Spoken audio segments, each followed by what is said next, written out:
Hi, everyone. Thank you for joining us for today's webinar, When Ashi Point Needling Doesn't Work. My name is Robin Pierce, and I'm the Senior Brand Manager at L.AC. It is well known that acupuncture needle stimulation to tight, palpable bands in muscle tissue has a positive effect on releasing myofascial tension and relieving pain. But what if this doesn't get the results the practitioner and the patient need? In this one-hour webinar, Matt Callison, Brian Lau, and Ian Armstrong will discuss many techniques and treatment ideas in order to troubleshoot these types of difficult patient cases. Our webinar presenters, Matt, Brian, and Ian, are all instructors with the Sports Medicine Acupuncture Certification Program, which was founded by Matt himself. Together, they have over 50 years experience treating everyone from active individuals to elite and professional athletes, and we're happy they're here with us today to share their knowledge. Before we get to the presentation, let's just take a moment to acclimate to the webinar room. So the bottom right of the screen, you'll see two tabs, questions and chat. To connect with other attendees or notify us of any difficulties, please use the chat tab. At the end of the presentation, we'll use the chat tab to post a promo code specific to this event. If you have any questions for the presenters, please use the questions tab. Your questions will be answered at the end of the lecture during our Q&A session. Please note that each webinar is recorded, and immediately following the conclusion, you'll receive a link to view the video on demand, a copy of the slides, and a promo code to use on your next order at LAS. So without further ado, I'll pass it over to Matt, Brian, and Ian. Thank you, Robin. Appreciate it very much. You guys, thank you very, very much for coming on your busy day and cutting out some time and listening to us. Can we get that first page of the PowerPoint? Yeah, here we go. All right. So again, thanks very much for taking some time out. And I am leading the Sports Medicine Acupuncture program. It's been around for about 15 years, but you may have heard that I just finished module 4. That's my last class that I'm teaching. And I am so happy to pass this on to practitioners Brian Lau and Ian Armstrong, because I know that they're going to take this Sports Medicine Acupuncture Certification Program to a whole new tier. This is the reason why I selected them, because it's going to evolve to a whole completely different level. They've been working on Module 1, discussing the different things they want to be to add to it, and it's going to continue with Module 2, 3, and 4. Both very experienced practitioners and just a delight to be in class with. So I couldn't have chosen anybody else that would be any better at all whatsoever. So here we are to discuss when Ashi point needling doesn't work. Let's go to the next slide, please. We'll just go into the overview. This is what we're going to attempt within this short 50 minutes. We're going to allow about 10 minutes, maybe 5 minutes, depends on the flow, for question and answer. So we're going to attempt to go over this whole outline. So first, the brief history of Ashi points. So next slide, please. Thank you. So this includes some, but I'm sure there's going to be a lot more. It first started around the 1st and 2nd century BCE in the Ling Shu, the Ashi points, also talking about needle techniques. So Ashi points being the primary points to needle. Then shortly after that came the channel points, but needling tender points being very effective and different needle techniques to be able to apply. And did you know, I actually counted this in the Ling Shu, there's 89 pages in the Ling Shu designated to needle technique. So what that means is there's a lot of concentration on the effectiveness of that Ashi point and what's going to be the best way to disperse the Ashi point or to tonify the dispersion, the Ashi point, because not all Ashi points are going to be in excess, and this is something that we really need to pay attention to. There's another famous comprehensive book called the Qin Jing Yao Feng. This was an evolution from the Ling Shu, and it talked about more locations of Ashi points and needle techniques as well. Now, eventually, in 1940s, Dr. Janet Travell began her discoveries in mapping of trigger point locations, and then later with Dr. David Simons published the renowned works of trigger point books, Myofascial Pain and Dysfunction. Now, in the 1970s, Carl Lewitt started using various needle techniques with a hypodermic needle, which is really quite interesting, something similar to the joining valleys needle technique in traditional Chinese medicine. Then Ronald Melzack connected the trigger point locations with acupuncture points and seeing that there's quite a similarity between the two. In the 1970s, Dr. Chan Gun found muscle motor points to be tender points to treat for myofascial pain. Chan Gun was the person that inspired me in the early 1990s to study motor points and to map them and to use cadaver dissection to verify where these muscle motor points are. So yeah, it's well said, well understood that needling Ashi points is going to be very effective. However, as we all know, sometimes it just doesn't work. So what do? Are we thinking about the appropriate depth? Do we have the knowledge of anatomy and also palpating? What are you actually palpating? Are you getting the right angle of palpation? In addition to, like what I said earlier, is that Ashi point excess where we need to use a reducing needle technique? Or is it deficient? We want to reinforce that particular Ashi point. Are the chosen Ashi points based on specific sites in the soft tissue that will directly affect the patient's injury or pain pattern? Do we have the local points, the go-to local points that we can choose that will then also connect with the adjacent point and then also connects to the distal point? The adjacent points and the distal points will help to dissipate the tenderness of that Ashi point. We also need to find out what's the underlying cause of that Ashi point. Is it a postural imbalance? Is it a Zong Fu problem? What is actually perpetuating that Ashi pain? Lots of things to talk about, so let's keep on going. Next slide, please. So finding the pain-generating tissue, this is where we're going to start off with. Is the pain referred? Is it a fixed pain location? Using ortho exams, manual muscle testing. So with these positive exams, this will give you a treatment protocol, an acupuncture treatment protocol. So Ian and Brian, is there anything that you want to take away and start off with this section of finding the pain-generating tissue? Ian, how about you? Do you want me to jump in? I mean, like Matt said, there's so much to discuss. This could be a day, if not multiple days, and topics, depending even just on a certain, as we have it in the SMAC program, on certain extremities. So, I mean, just going over ortho exams and manual muscle testing for the local area, as well as nerve entrapment sites, which we'll be getting into later, could take quite a bit of time. But understanding that, you know, especially when we're talking about that first pull-up point and referred pain, I know following Matt all these years and understanding with the lectures that whenever you're seeing any kind of area that someone's describing in a pain site that travels or they trace a certain area, it's very important to be thinking about any nerve irritated pathology. Yeah. Brian? Yeah, and then the referral, you know, I mean, trigger points are a big subject in a lot of discussions nowadays. A lot of resources and a lot of emphasis on those. Trigger points often don't refer, or often don't cause pain right at the site, or many times I should say they do refer. So you know, this topic of when Ashi point needling doesn't work could be multifaceted.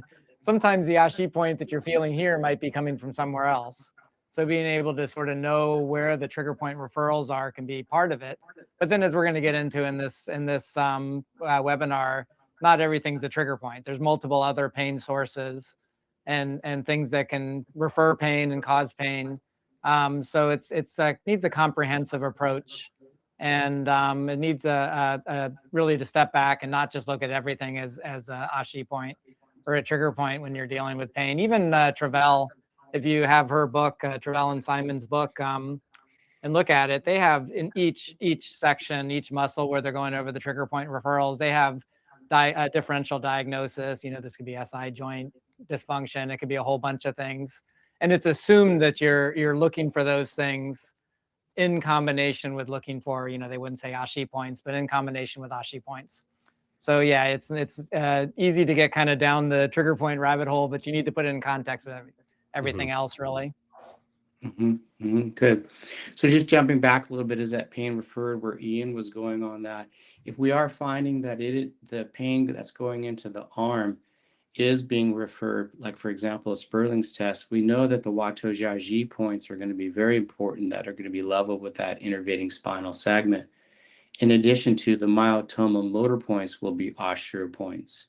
So those points Needling those will communicate back to the Wato-Jiaji points. The Wato-Jiaji points communicates back to that peripheral nerve. So that's one way of being able to monitor Ashi points to see if they're going to be working or not. So is there anything else that you guys want to comment on, or can we just jump right into age of the patient and spondylosis and such? Yeah, I know we have limited time, so we probably should move Yeah. forward. Yes. Okay, next slide, please.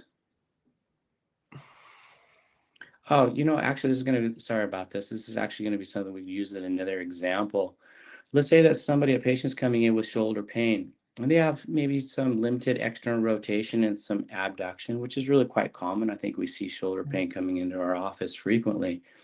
There's an extra point that we've been teaching in the SMAC program for about 30 years now. It's an incredible point. It's called Daijian Zen. This is a portal point that you can needle a number of different structures with. Now, knowing what structures to needle is going to be very important. That's going to help when needling Ashi. Now, for this patient that has shoulder pain with limited external rotation and abduction, by needling Daijian Zen toward the coracohumeral ligament, which is the superior capsule, it has a remarkable effect on freeing that limited range of motion. There was a study done on about 200 cadaver specimens, and what they did is they looked at the range of motion, and then they cut actually this coracohumeral ligament. They released it, and they found that the external rotation, the abduction moved significantly. So after reading that research, I've been playing around with it with acupuncture, and it's really a very excellent point to use for this. So this is going to be for a sure point that can work for these kind of conditions. Now, the next slide shows the location of it. It's about halfway between lung 2 and Li15. Again, it's a point that we teach in the SMAC program, and there's a number of different uses for this point. So let's get into the spondylosis discussion. Mhm. And then let's go to the next slide. Yeah, age of the patient. The other way. Yeah, the other way. There we go. Advance it. One more. Thank you. Yeah. Yeah. So Brian, do you want to start off with this one? Yeah. So trigger points, there's a lot of different terminology out there. In SMAC, we often talk about facilitated segment. Sometimes you hear discussions of sensitization, central sensitization, especially spinal segmental sensitization, where you have a segment of the spinal cord, vertebral segment like C4, 5, and 6 or something like that, that could be sensitized and irritated. And there's a debate back and forth with like Ashi points and trigger points of how much of this is coming from the peripheral nervous system and just irritation, inflammatory modulators, et cetera, that are sensitizing that area on the periphery, which can happen for sure, especially with acute injuries. But with chronic things, you start seeing much more of a irritation at the central nervous system, and it might be a segment of the spinal cord. That could definitely be exaggerated during spondylosis when there's multiple things from that segment that's irritating the situation. And if you treat the Ashi point, it's going to have an effect. It's going to desensitize that at least a portion of that nervous system segment. But oftentimes it's not enough if it's just if your only point of access is that one tender point. If you're not taking care of the whole segment, if you're not normalizing the strain pattern and the health of that whole segment. So this illustration is kind of showing that relationship, particularly with the deep Wato-Jiaji points. If you're at the transversospinalis group, those are innervated by that same level. So if that level is irritated, you're going to start to get shortening in those deep paraspinal muscles. And that's going to be, again, something that's sending input back to the nervous system that you can access and reduce tension on and help to desensitize that segment. Yeah, good. So it's interesting. The concept of facilitated segments is definitely an older osteopathic view that's still relevant today. And the sensitization pattern is kind of the evolved thought of that. But there's a lot of overlay with that. This is something that we discuss in the SMAC program quite a bit, especially in modules 2, 3, and 4, because most of our patients, when you say, I'm saying not all, but most of the patients are in their late 30s, 40s, 50s, 60s, and a little bit older. Now, this is when spondylosis starts to take effect, which is the normal degenerative changes of the spine. So when you have that very slight impingement on that spinal nerve from the spondylosis, it's not enough to cause radicular pain where the person is tracing pain, but it's enough to be able to just take enough of the trophic factor or the axoplasmic flow, the chi in blood, the signaling from the nerve to that innervated tissue. And the reaction of that innervated tissue is to shorten. So this is the concept where Brian was talking about. Once you start getting that shortened tissue, the fascia then starts to shorten. You get this energy crisis, like a chi and blood deficiency within that tissue. And that condition is, that information is sent back to the central nervous system. So it's this cycle between the spinal aspect, the innervated tissue. That innervated tissue then becomes pathological. That sends signals back to the spine. So it's this perpetuating cycle that acupuncture is absolutely brilliant in changing that cycle, in addition with different exercises that you can use. Gua sha, cupping, many of the TCM modalities also work very, very well with this. It's a big part of our clinical practice to observe this kind of condition coming in when people are 40s, 50s, 60s, 70s.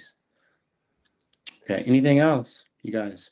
I would just say, I know we talk quite a bit about spondylosis starting from module 1 in the spine and the SMAC program. I see a lot of guests that are familiar with the topic, and you can correlate it with even the chapter 1 of the Huang de Neijing, when they talk about the cycles of 7-year cycles for women and 8-year cycles for men. So we typically can see this correlation between starting that 5th cycle for men and women, and the correlation between spondylosis and that degenerative process in the spine. And when we're talking about our sure points, say we're looking at, as we're going to be giving an example about pain at, say, SI10, LI15, anywhere around that shoulder, just bringing home the fact that we really have to be paying attention to where that area is innervated, not just for that aging person. I think in this day and age, when we're seeing such a dynamic in young adults of sedentary lifestyle or overactivity that has highly year-round,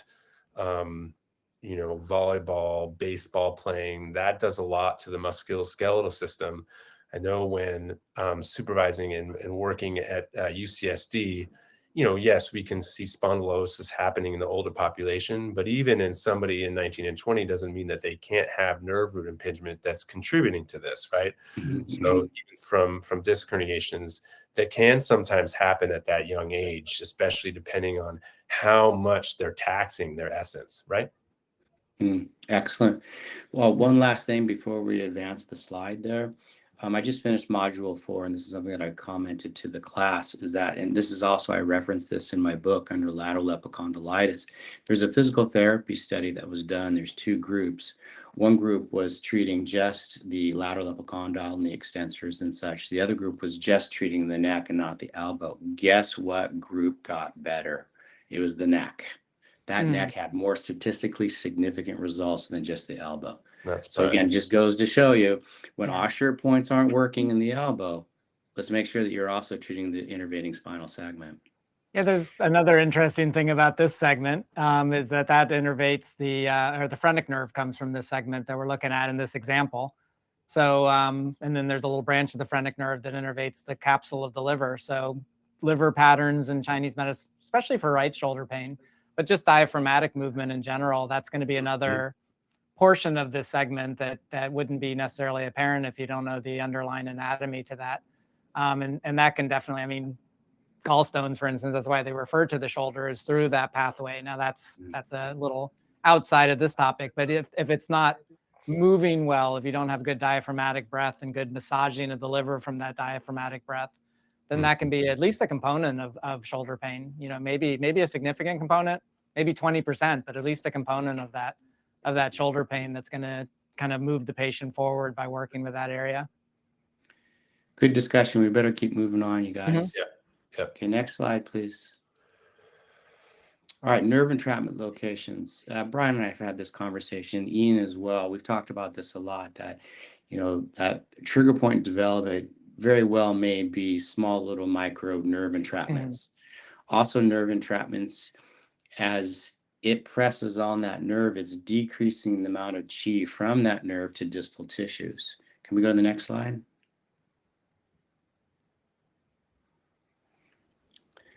Yeah, so here's one that the triceps tunnel, when somebody's coming in with lateral epicondylitis or wrist tenosynovitis, like a de Quervain syndrome, supinator syndrome, even something like that, is to check and see what's happening with that radial nerve as it travels through the underneath the long head and above the medial head. There's a small myofascial tunnel that's there. Now, not a lot of people stretch their triceps, and a lot of people do like bench press and pull-ups, and they're doing flexion and extension. And so you add that with spondylosis and aging, and that radial nerve, like in the neck with spondylosis, can have a very small amount of pressure on there. When there's a small amount of pressure, it's kind of a silent little contributor to decreased sensation that's in the innervating tissue below the elbow.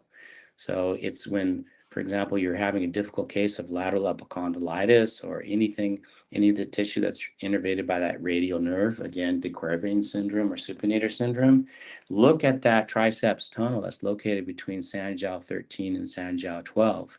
That radial nerve then goes to the lateral intermuscular septum, which can be another nerve entrapment site.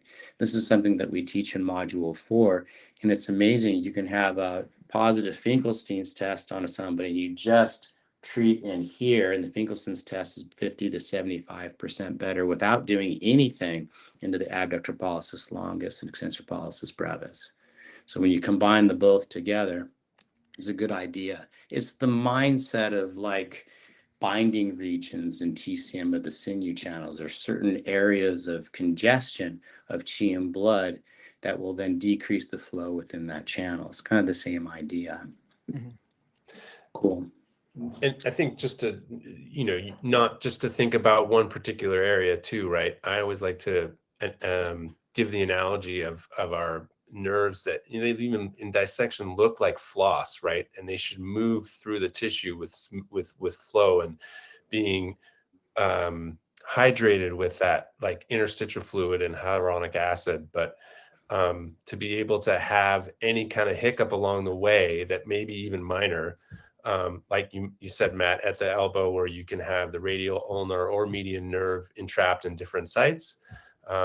Even at that spot, around the elbow might be a minor hiccup or occlusion, as well as, say, if this person is in their 40s and has a radicular issue too, right? So not just choosing one and go with it, but just thinking of that whole path, and continuum, and where we can start to have little kinks in that hose, if you will. Yeah, good. I mean, nerve entraps is a big thing. And again, acupuncture treats nerve entrapments very, very well, especially with different types of needle techniques. That's good. Brian, anything that you want to say before we move on? Are we good?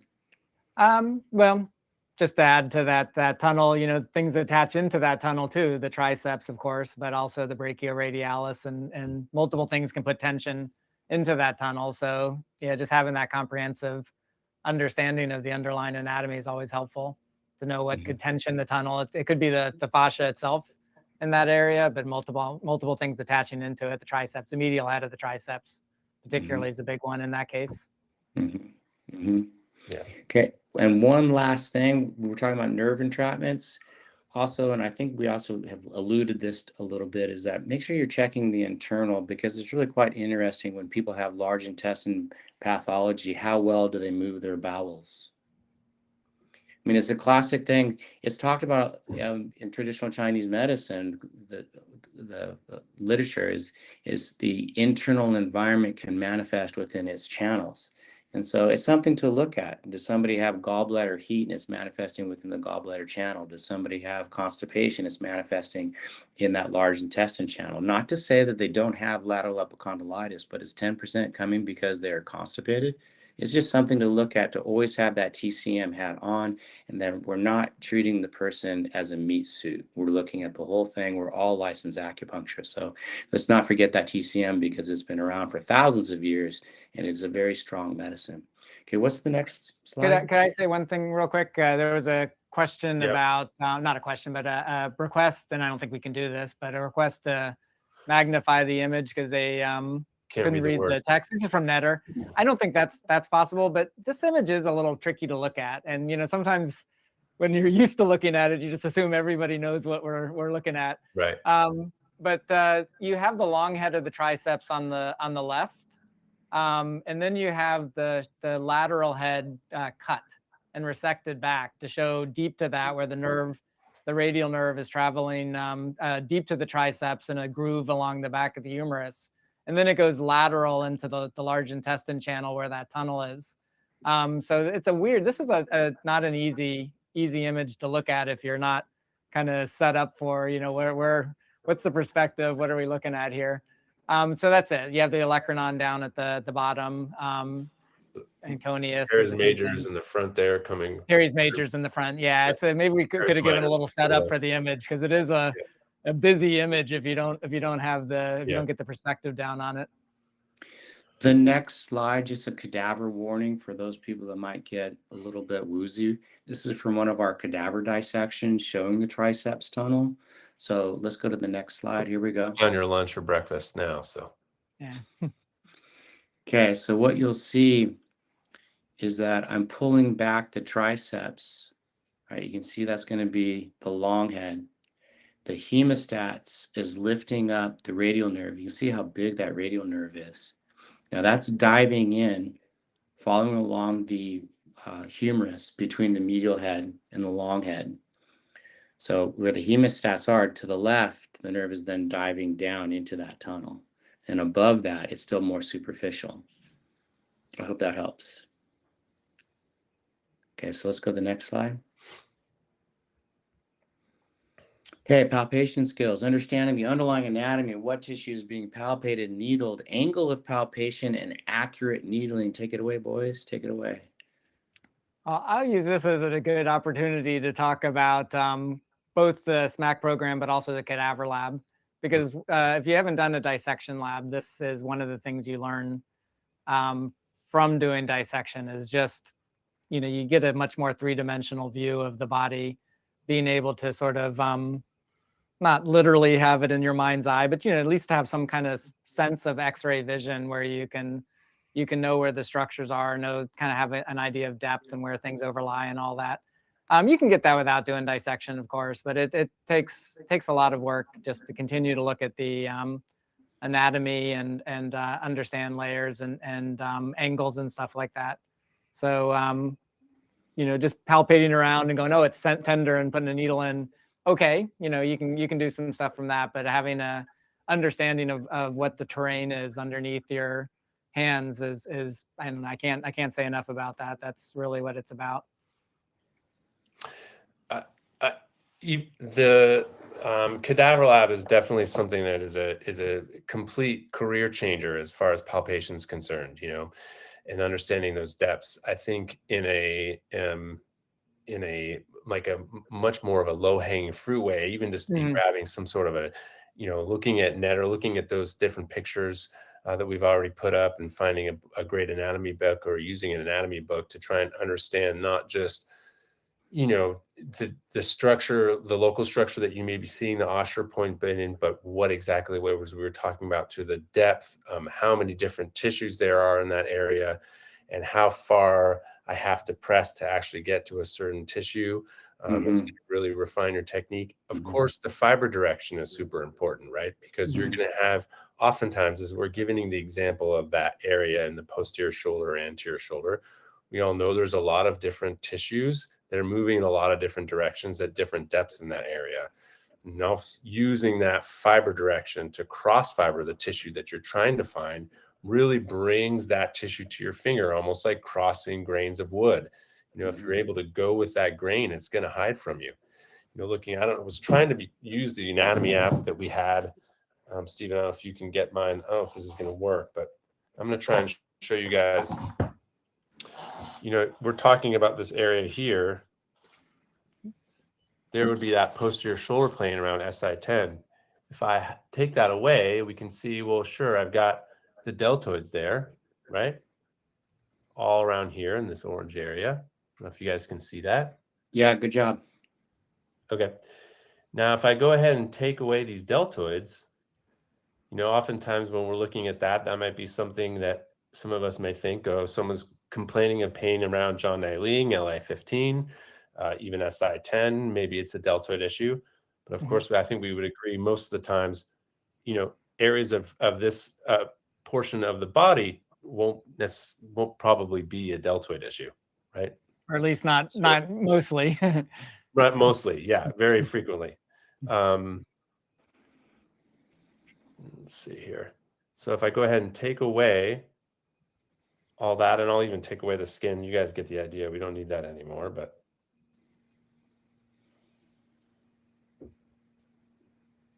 so here you have all the different structures. Now, if I had those deltoids, you could kind of see that coming over, but there's all this different structure all around that area around SI10, right? That could be a possible of the issue. And even when we're talking about local areas that are causing pain, all of these different structures, not just muscle tissue, but ligamentous tissue, not to even include what we were talking about before in nerve-related or referral patterns that are causing the pain. So really being able to find the depth and get an idea of what exactly that tissue is not only gives you the idea for that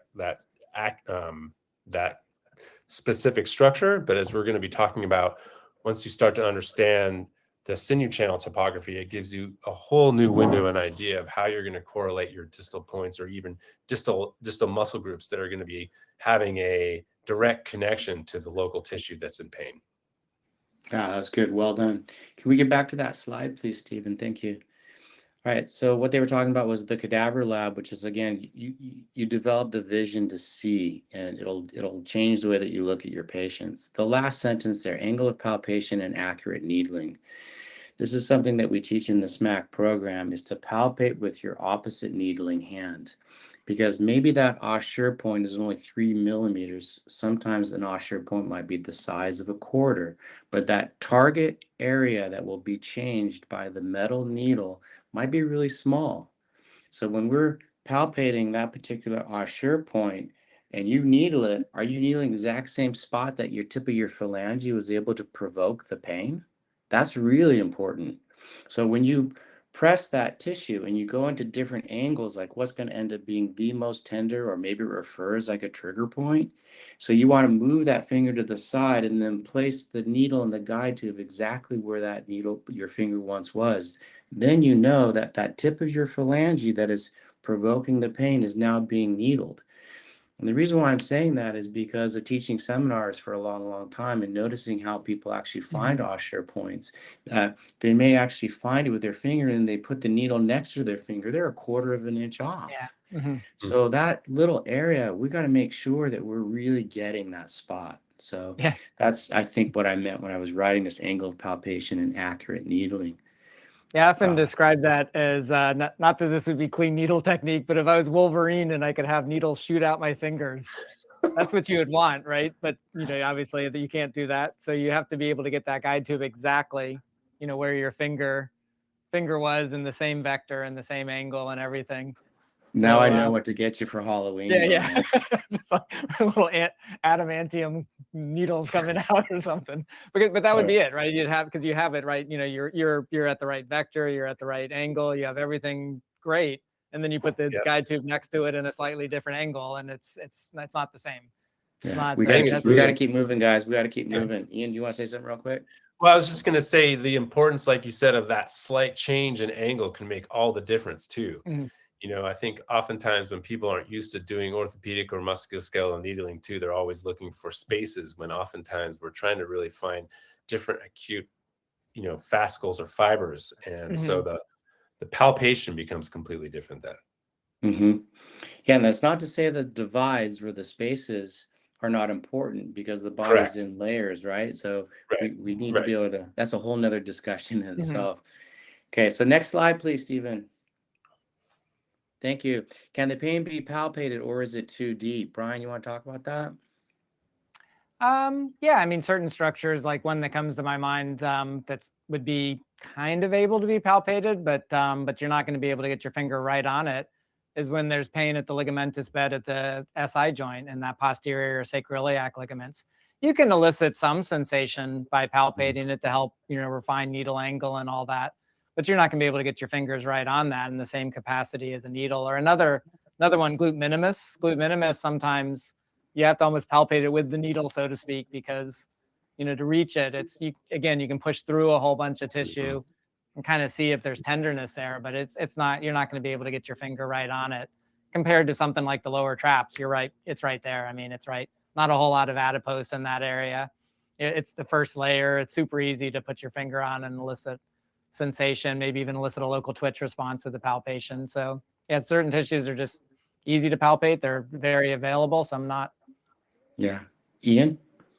I think facet joints would be another one, right? Mhm. That's can be hard, and you can really push through. I think this second bullet kind of goes back to the first one, because I often find with students that if they're not having the intention and the visualization of what's underneath their fingers, so the intention to get to that deeper structure, then for instance, their pressure is just not maybe enough in a sense. So it might seem too deep, but the intention of kind of trying to get that through that superficial layer or two can be very helpful to actually sometimes create pressure, adequate pressure to get to the area. Again, of course, cross fibering, really being able to like use other tricks to make sure that you're on that particular tissue. Yeah, good. Facets is a good one, Ian, because if you don't do a proper assessment to determine it's a facet, you're going to pick up a lot of sensitive tissue going through that region, and that might be a case where you say, oh, here's an Ashi point. This is the pain, in the rector spinae, feels better for a day or two, and then comes right back because you didn't assess that region. You didn't know that was coming from a facet. Yeah, good. And that kind of reminds me of a patient that I had yesterday. Is the person was complaining of pain in the glute medius region, and then palpating the glute medius region was tender, but it was not really getting to that side of pain. So then going up to the superior cluneal nerve entrapment site close to yan, that's where the pain was, and tapping on it referred down to where they were showing. So, it goes back to knowledge, experience, understanding pain patterns, where they could all be coming from. We need to keep going, guys, because we have a really interesting case study at the end. I want to make sure we have enough time for that. Next slide, please. This is a really great topic. Ian, you want to start off with that one? Yeah. Again, I was going to wear the anatomy app. I kind of feel like I'm doing a bad demo of show and tell when I'm trying to use this complete anatomy. But don't be so hard on yourself. You're doing good. You're doing good. The idea is that if we're looking at, say, areas around SI10, and let's say we've talked, you've done your due diligence, you've been able to sort of palpate that area around SI10 or even SI11, or even cross-firing the area in the infraspinatus, say about a soon inferior and medial to it, and it's referring to a certain areas around the shoulder that's recreating that person's pain. We can then tie, of course, the infraspinatus as being an issue, but then correlate it with other parts of your small intestine sinew channel, which would be along your long head and lateral head of the tricep, even into your flexor carpi ulnaris, and even into, I'm going to try and get it and then zoom it in for you guys. I hope I grabbed abductor digit minimi, but I don't know. But looking at this whole area into your small intestine sinew channel, using points like SI, abductor digit minimi, be close to SI3 to try and reduce some of those pains, or flexor carpi ulnaris. And then using our knowledge of the channel correspondences, we can try something like using some different liver points to see if that changes it. So, really taking advantage of our midday, midnight pairs, for instance. I think that's where the magic of Chinese medicine really comes to be able to give a complete treatment to the patient. And for you guys that don't know, the midday, midnight is the circadian clock. All right, so looking at the liver and the small intestine relationship, which we actually see a lot of injuries in that correlation with many different things in the SMAC program. Cool. This is great. I mean, this topic we can actually talk and go really in depth with. Brian, is there anything that you want to say real quick before we go on? Probably, but nothing off the top of my head. So I think we'll keep going. Okay. We'll probably got more of it for the case study. Yeah, it's nice. I think that's I was kind of thinking that. We'll hit this with the case study quite a bit, I think. It's nice when you can palpate an area of pain and the person says, yes, that's it. And before you needle it, is to go to an adjacent and distal point and needle that, go back to that Ashi point. And if you're affecting it, it'll reduce by a good 50%. Because then you know that you're actually linking that particular Ashi point with the adjacent and distal point. This is straight TCM. We're just giving you more biomedical points that can be used with this motor points and sinew channel points, in addition to Shi cleft and Luo points. So there's a lot of linking that can happen with that Ashi point that doesn't seem to be really working for you. Yeah, it Okay, can next. change your perspective from treating points, acupuncture points, which are great, to also including treating the underlying structures. And it can broaden, instead of having to be strict on a point, you can use motor points, you can use trigger points along, sensitive points along that pathway that's in the musculature. So yeah, knowing the sinew channels, I think, is a super important aspect for treating, especially musculoskeletal, but really a lot of other things. Can't say Yeah. enough about it. Yeah, can't say enough. Yeah, especially like the extraordinary vessels. That's a whole conversation within itself. Okay, next slide, please. All right. Yes, here we go. Are there postural imbalances contributing to the pain? For example, when somebody has a forward shoulder, that's going to be contributing pain to small intestine 10, Li15, extra point John Ling. Lots and lots of injuries can occur when that person has a forward shoulder. In the SMAC program, we teach how to be able to get that shoulder to go back, decompress that bicipital tendon, decompress the infraspinatus tendon, the supraspinatus tendon, thoracic outlet syndrome, and the list goes on. Do either one of you guys want to take it off and just go right into the case study? Just tell Stephen when to advance. I think we had the next slide shows a comparison of two different types of channel imbalances, right? Yes, Maybe we can do it. Yeah, we can move into that, I think. Yeah. Is that? Yeah. Okay. Yeah. So these are some obviously some patients. I think these were Matt's patients. And I put these images, not the patient images, but the little graphics together just from some modeling software.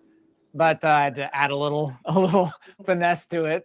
So what that's showing on the left would be the pericardium sinew channel. And the pericardium sinew channel kind of creates a belt around the midsection where the serratus anterior fascia comes around and kind of creates a, like a tight belt when it's too much tension, a tight belt around that lower rib cage. That wraps around and does some really interesting things in the back, where it creates a little bit of a spiral line, which is something maybe we won't have the time to get into today. But there's a lot more that you can see from that channel from the back. But the man, you can see, has that sort of restriction around that lower rib cage, that takes the shoulder girdle much more into a protracted position, and has a certain characteristic to it that's going to play into, let's say, he had shoulder pain, versus the female has much more of that shortening in the lung sinew channel, which comes up through the biceps and into the pec minor and creates much more of an anterior tilt of the shoulder girdle, which is a little bit obscured because of her posterior tilt of the rib cage. You'd almost have to picture taking her and stacking her rib cage straight up and down, and you'd see how much of that anterior tilt and that forward shoulder she has in that capacity.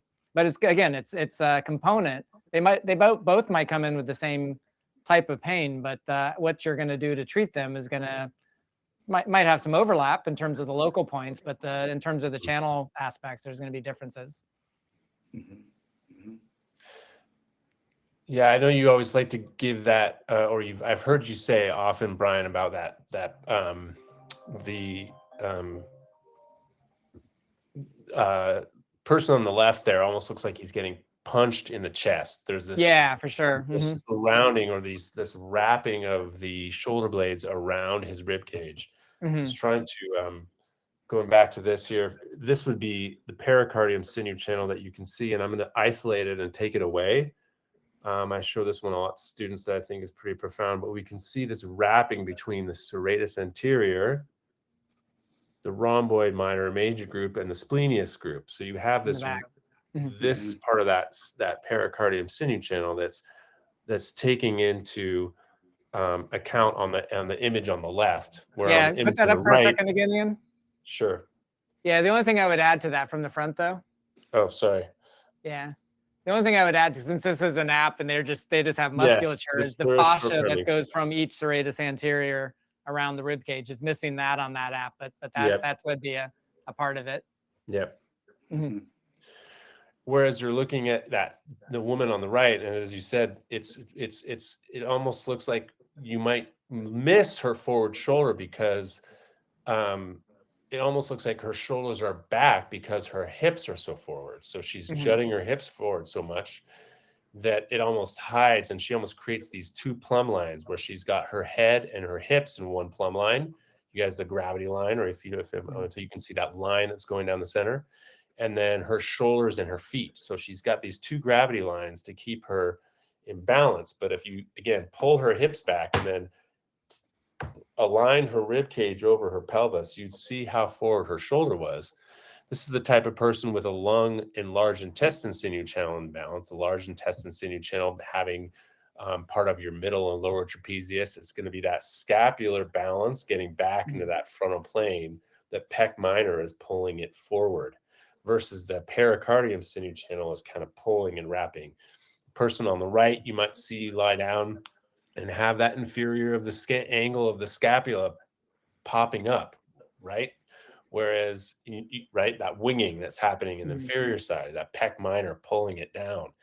Whereas I think the person on the left-hand side, you might see more of a protraction or, and not so much of an anterior tilt of the scapula. Would you agree? Yeah. Yeah, and the other one, the woman, the pec minor shortness might also limit the amount of upward rotation because it's a downward rotator of the scapula. So it might be, very difficult for her to get upward rotation. So she might get more of like an impingement syndrome, or at least be more set up, more likely to have something like an impingement syndrome. Distally, you'd think the person on the right would respond to lung, large intestine distal points to try and balance that, right? Going with our midday, midnight pairs, we could use urinary bladder and kidney, whereas pericardium, you might see some stomach points, right? Yeah, for sure. And you even see the bowing of his abdomen. So that would make sense. Yep. Can I jump in? Yeah. Sure. Okay, so like what Brian was talking about, how that forward shoulder, and it looks like somebody has punched his chest. When you look at that, the lung pulse in TCM, when you're palpating that, is usually pretty low.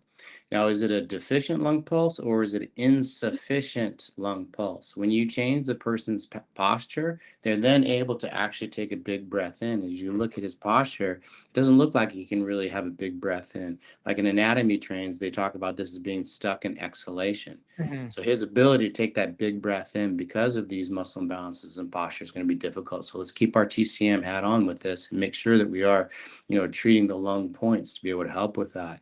In addition, this is a finding from Brian, is that the flexor carpi radialis, as being one of that lung sinew channel, affects the pectoralis minor. So when somebody has a pectoralis minor shortness test, which is going to be indicative for many different injuries and thoracic outlet syndrome, by needing that flexor carpi radialis, that pectoralis minor actually softens and it does lower, which is pretty incredible. Now we can go farther. The opposite piriformis motor points on the opposite side will also soften that piriformis. Then you've got your urinary bladder and lung relationship as well. So many different things to be able to talk about. Let's get back to when Ashi point needling doesn't work.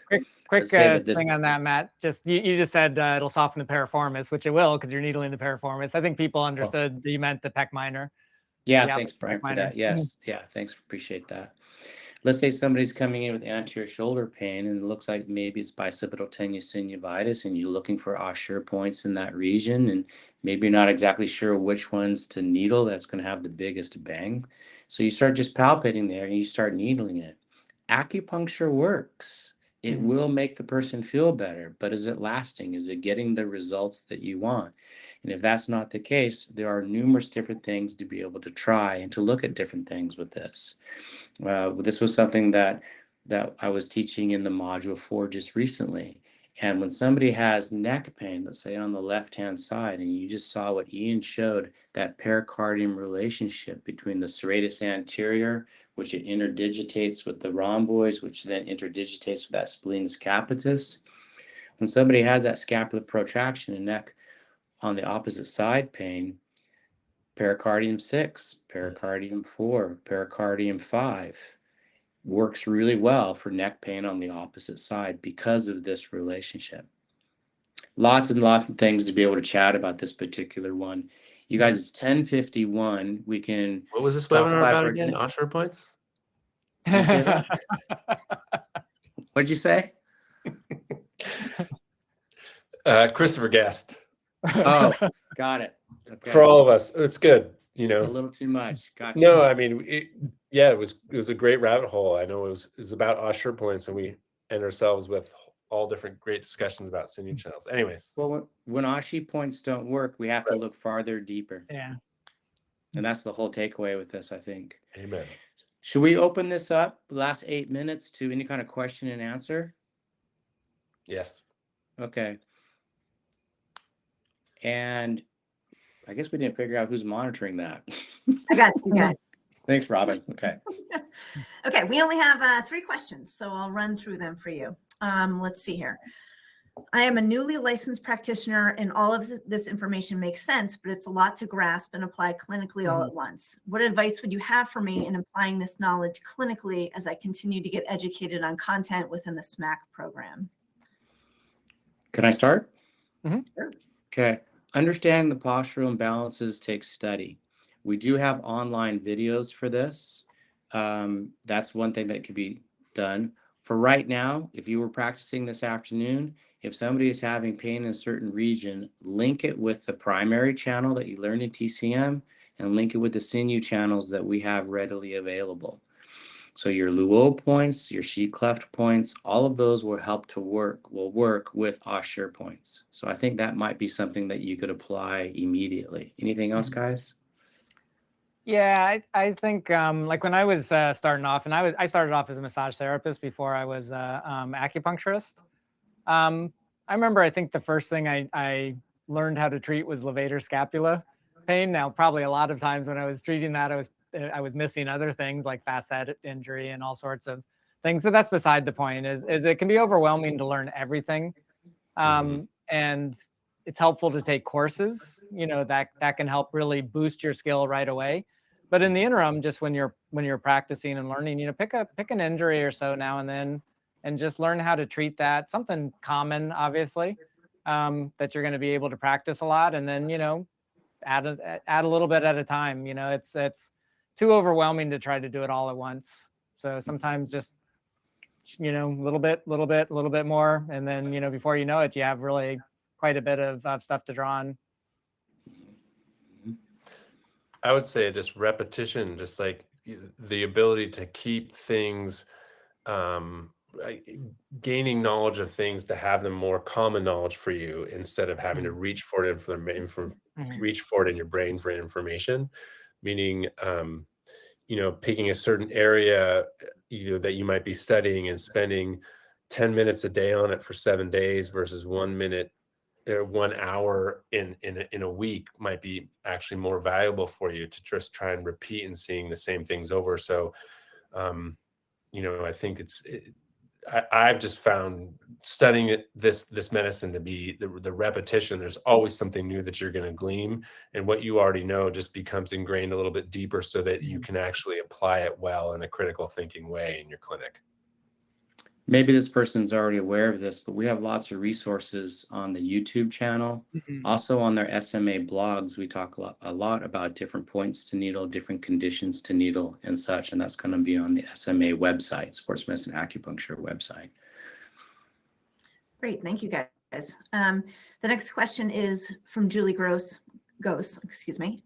Could you please touch upon spondylosis and spondylolisthesis of the lumbosacral spine and the best approaches to addressing radiculopathy, excuse me, to the tailbone or the sciatic nerve? I did the best I could. Yeah, you're good. No worries. Either you guys want to jump on that and I can finish up? Or... Sure. Although names are so similar, they are different things, right? So we've got to be, spondylosis is that thing that none of us can get away from. It's a natural aging process that's going to happen to all of us some sooner than later. We were talking about it. It's the natural narrowing of the spine that comes when I like to just, from a layman's area, just the fluffiness of the disc becomes a little bit less. We start to have less roundness of the nerve root at the foramen to have that natural good space for that nerve root to move out. Where spondylolisthesis is actually an anteriority of one vertebra over the other. So typically L5 over S1, but can see in others. I mean, I have a patient who has it from L3 over L4. That can often be from a fracture, a previous fracture that happened, but they're two different things. So, and in treating radiculopathy, we've talked it a lot. We go over this a lot, and Brian and I are both going to be teaching the spinal seminar, and this is a huge topic that we spend at least a day, if not almost all, touch upon in all 3 days of the class. But using different types of Huaqiu Jiaji needling, looking for different areas, can be very helpful. Correlating your Huaqiu Jiaji points with intervening, following the path of radicular pain. All of this can be helpful. You guys? Yeah, I was just going to add to it. There's also spondylolisthesis, which would be sometimes a precursor to spondylolisthesis, where there's a little fracture before. Listhesis means to slip forward, so it's a moving forward to the vertebra. But you can use some crossover in treatment, but especially if there's an anterior tilt with that spondylolisthesis, correcting that anterior tilt is super important to take that tendency, that drive of the spine forward, so that the treatments can be far different from each other. And all of those conditions can occur together. They can all be together.